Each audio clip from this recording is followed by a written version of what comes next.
Please welcome Brian Walter.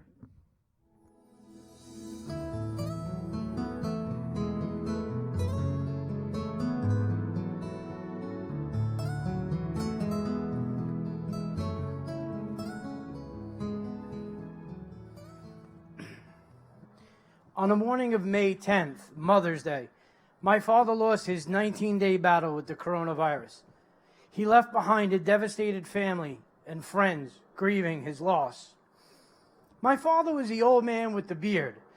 Armed with a quick wit and infectious smile, he charmed his way into the hearts of everyone he met. He brightened every path he crossed, and he touched thousands of lives throughout his years.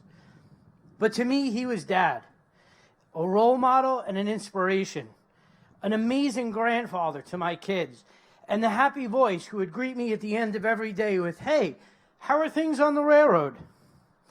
I drove him to the hospital the night that Corona began the war on his body.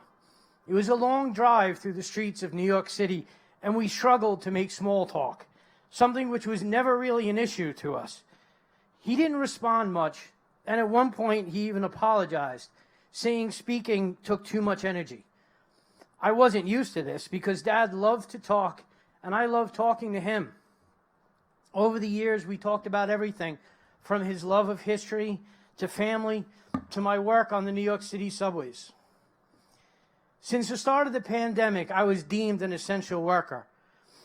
This meant I was excluded from the rules and the stay-at-home orders. Furthermore, I was a designated shopper for my parents and family. This meant I was going out and getting supplies and food, sanitizing everything that came into the house. Me going out while my family stayed inside and safe, or so we thought. We'll never know for sure how my father caught the virus, but I'll be left wondering if something I did brought it into the house and caused his death. Life since early March was nothing short of a nightmare, and at times, such as when I started,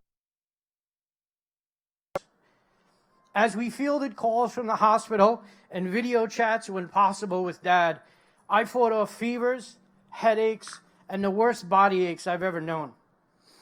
Those weeks of me being sick and my father in a hospital was a horrible blur, and although time has slowed, it hasn't gotten better in some ways. Restrictions are slowly easing, but my own personal fear for my loved ones has not. A new aspect to this virus has arisen, because now I must hear all those who call this a hoax and a conspiracy and a fake illness. Those numbers are inflated. Besides, those who died were going to die anyway, right? Herd immunity sounds great, unless that includes your own father.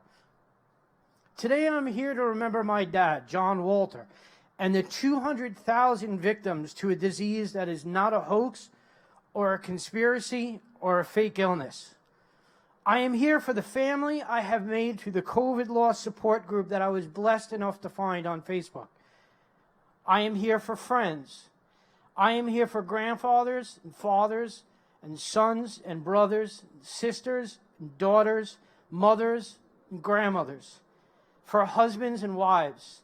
I am here for all those who cannot be, so that way none of them will be forgotten. I miss you, Dad, and I'll never forget you.